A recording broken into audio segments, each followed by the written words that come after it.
Thank you everyone for joining my presentation today. I'm delighted to be part of this Falah team to present my research on this theme. Now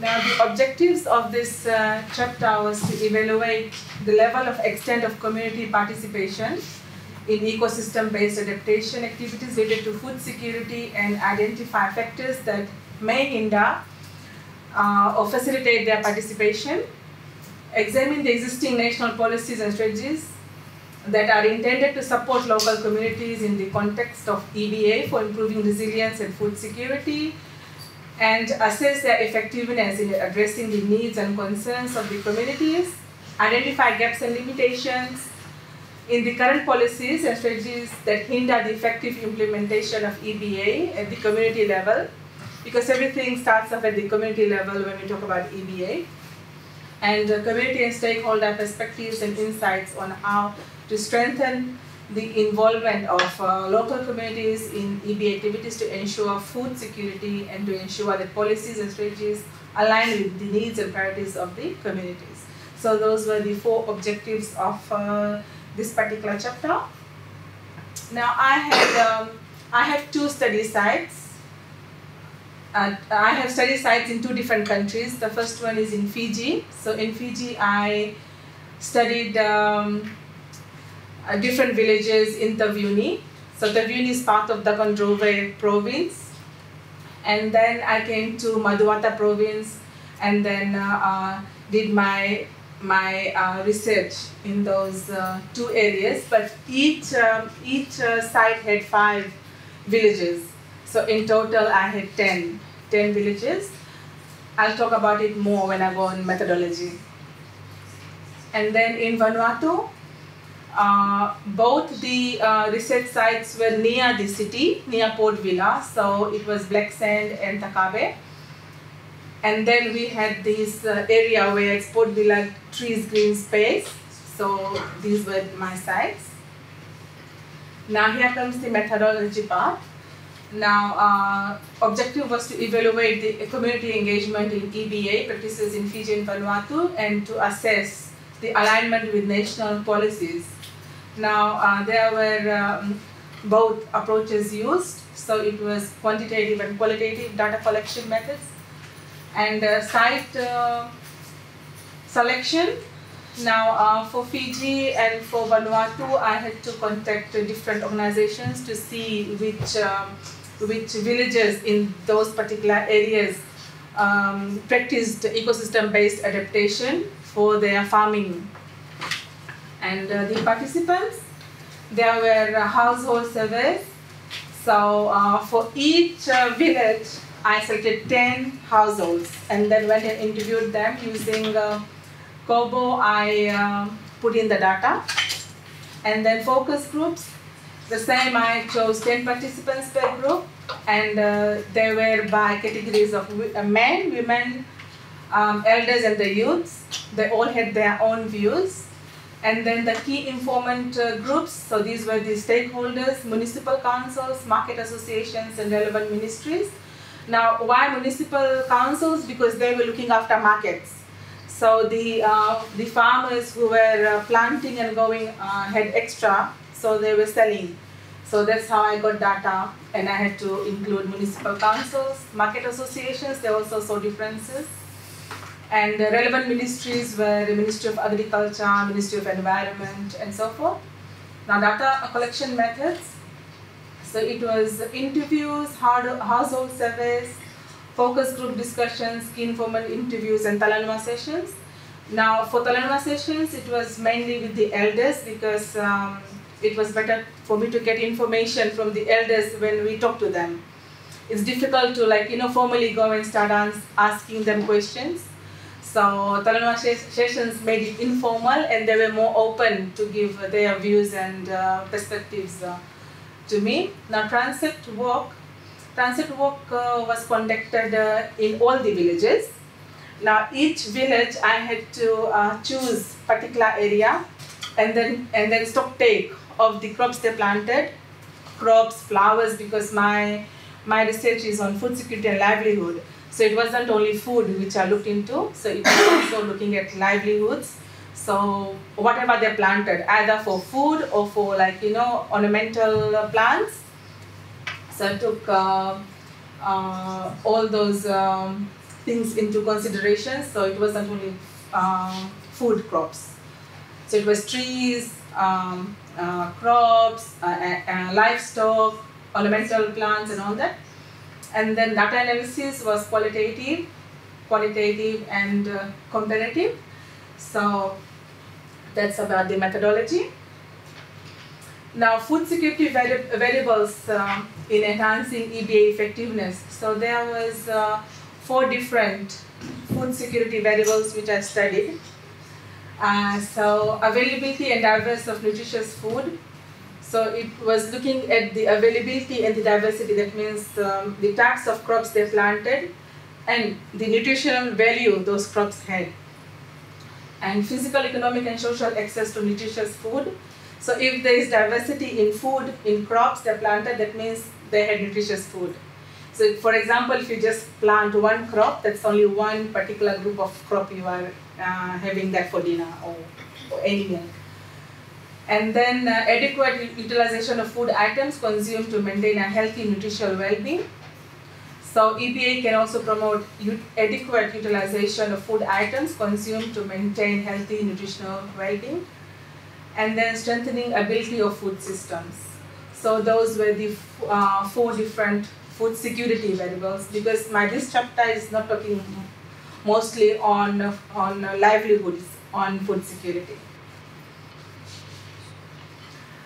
This is the difference between the communities who participate in EBA and who don't participate in EBA. So the first one, you can see that the environment has been getting disturbed. It's not as healthy as the communities who practice EBA.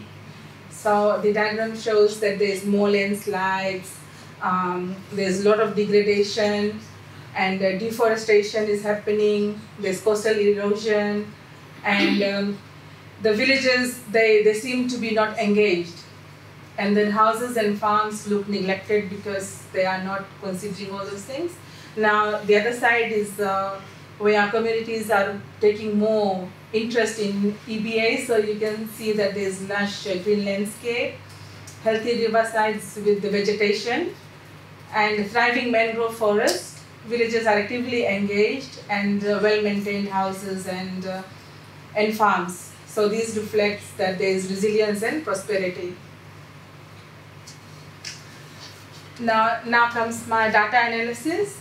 Now transect work analysis, what I went through, so Fiji, because Fiji had larger communities and more villages were visited for research work. So I have more data for Fiji compared to Vanuatu. So here we could see that in Vanuatu there was lesser participation, as both villages were close to the city.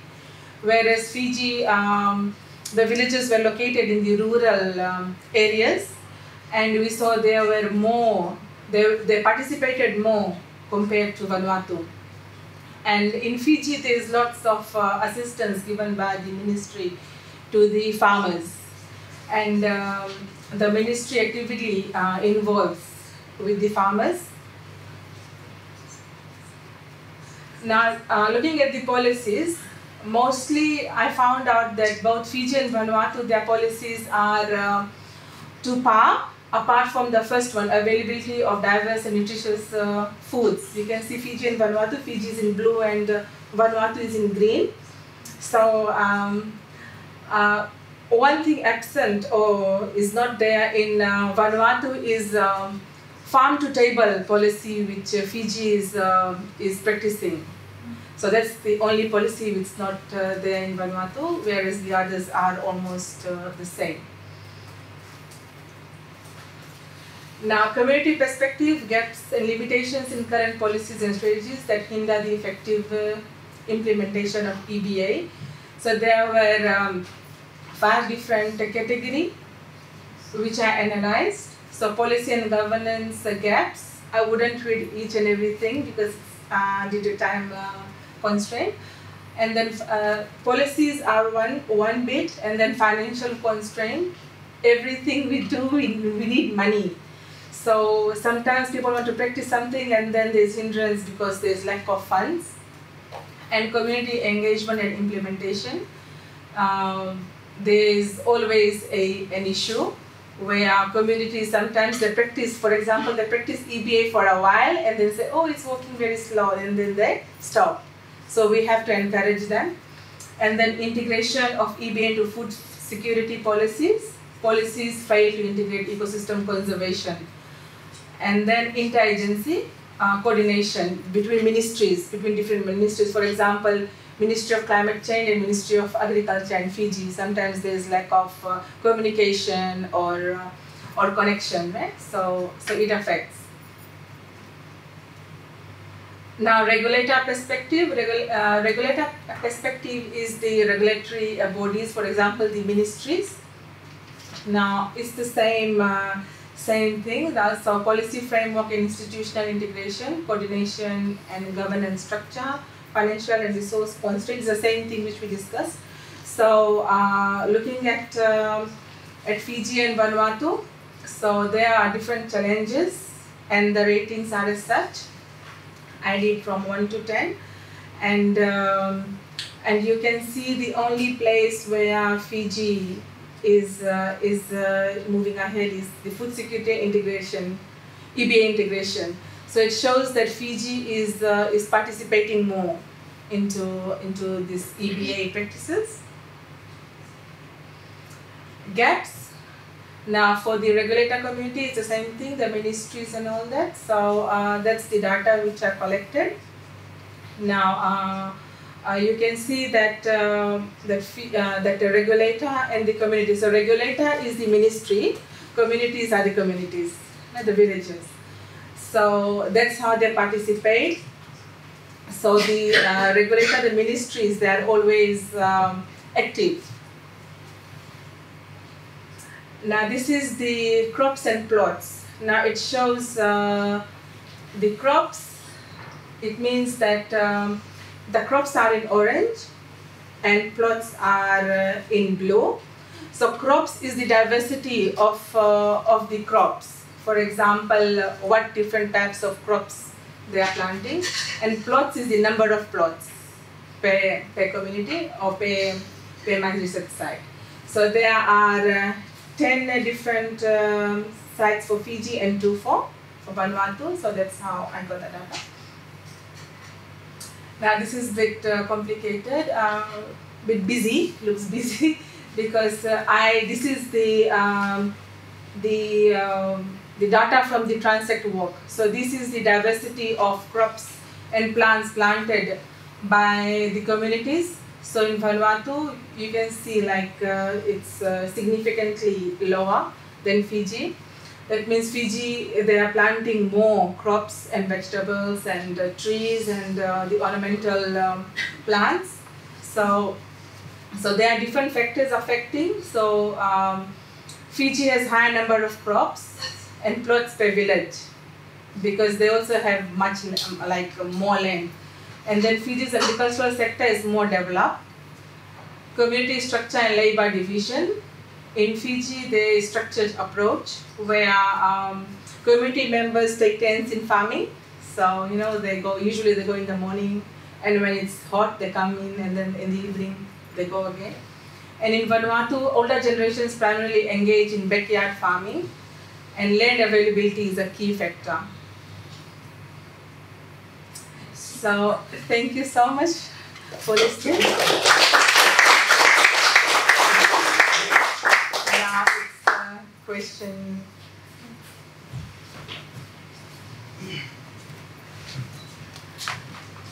If anyone has questions.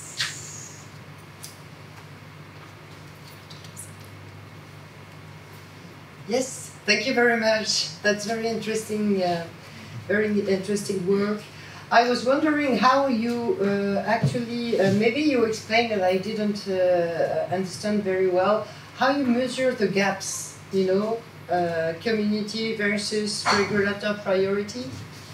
There was a chart.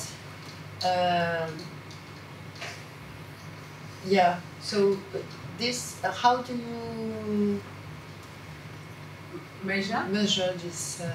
So while interviewing the communities, so I asked, there were questions based on what are the assistance or how do the regulator priority, the ministries and other organizations support the communities practicing EBA. So sometimes they also distribute, in Fiji they used to distribute seeds during COVID. So it was one way we saw that there were a lot of communities. They started moving towards farming, backyard farming.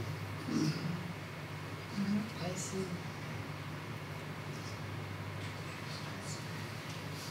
Any other questions? So here it's from the point of view of the community. Yes. They think that sometimes what happens, the regulator priority, the ministries, they think they're doing work from their end, but then we find out that communities say that no, they don't get enough support. So that's how it works, yeah. For example, like sometimes communities, they don't have enough finance to buy seeds and other things to plant, like, germplasm and the cuttings. And they say, okay, the ministry should have been, supplying us so that at least we begin. So the ministry said, okay, we were supplying, and then there's one community which didn't, and ministry didn't reach out to them. So they said, oh, those ones got the assistance while we didn't, So, yeah. So that's how sometimes there is a conflict. Yes. Yes, madam. Thanks, Jyoti. Just adding on that graph. So this is collated for both your countries? Yes. Yes. Yeah. I think it will be also interesting to see the two different countries separately, how they are matching up against the regulator and the community responses. It might be a bit different than the collated the data. Yeah, yes. So that would be another suggestion. Thank you. Oh, hi, Jyoti, sorry, I've just got a question on your policies lab.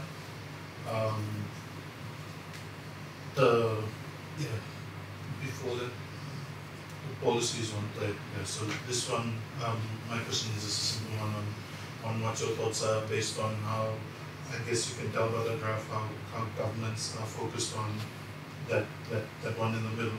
What based on your experiences in the field, why do you think, whether you think what they're focusing on in terms of policies is reflective of what's happening in the ground, or do you think that governments should start spreading out, and if so, which policies do you think they should spread out in terms of those categories that you have? Okay, this is regarding the physical, economic and social access to nutritious food. So this is the second one, right? The one in the middle, the one with the highest you're talking about? Yeah. Okay, so usually what happens that just like, ministries say that we are doing this particular thing and there's policies, but sometimes the communities, they don't understand that there's that particular policy which will support them. So there's a particular maybe miscommunication, or the ideas or the policies don't go to the communities, so they are not able to implement. So there's a thing, but otherwise that's what I found out. So basically, it's I guess the policies that Fiji and Vanuatu currently carry are based on what they see globally rather than what's happening on the ground, in your opinion. Yeah. So basically, they do see what's happening on the ground, but then they also consider what's happening globally as well. But most of the, for example, like ecosystem-based adaptation practices they are not as old. They just, NBS and all that just started. Like for example, when I was writing my first chapter, that's literature review, it was very difficult for me to find work done in the Pacific Island on EBA. So that's the answer. I hope I answered the question. Thank you. Yes. Maybe on your final excuse me, on the final slide on diversity of crops. On the third to the last point, you mentioned about the structured farming system in Fiji where families exchange. And then your last point says land availability in Fiji's island and how do you explain both points? Because is there land shortage, that's why family has and then the last point is Yes, because like the sites where I visited, because I'm talking about my research sites, in Vanuatu, when I went to the research site, I saw that they had land, but they were not as healthy. So it shows that there were a lot of manioc and cabbages and very less crops. So it shows that, you know, like healthy soil is not enough. So the land, they have land, but you cannot do planting there. Either it's too soggy or, I'm talking about my sites, my research sites. So it's not whole of Vanuatu. Yeah. And in Fiji, like all my sites where I went, they had very healthy soil and the plantations were full of crops. Thank you. Any other questions you have? Yes. Thanks for the presentation. I would like to better understand how or why you decided to have 10 sites in Fiji and only 2 in Vanuatu. Okay, now for Fiji is much larger compared to Vanuatu. So in Vanuatu, I chose the places where they have started using or practicing ecosystem-based adaptation. So in Vanuatu, I could only find 2 sites, whereas in Fiji there were a couple given to me by SPC and ministry. Because I didn't know which places or which villages are using or practicing ecosystem-based adaptation methods. So I contacted certain places, organizations to give me the places, and then I sorted it and I decided, okay, so these places. Thank you. Just a quick last question, if there is... in terms of policy evaluation, so it is done on the basis of the interviews that you had with local communities, yes. Or are you also referring to some independent evaluation works? I did talk to these, I had interviews with the municipal councils. So municipal councils looks after the market vendors. So they saw that there were some vendors who are coming in to sell. They had their crops been harvested after practicing ecosystem-based adaptation methods, and then also interviews in the communities. So it was both.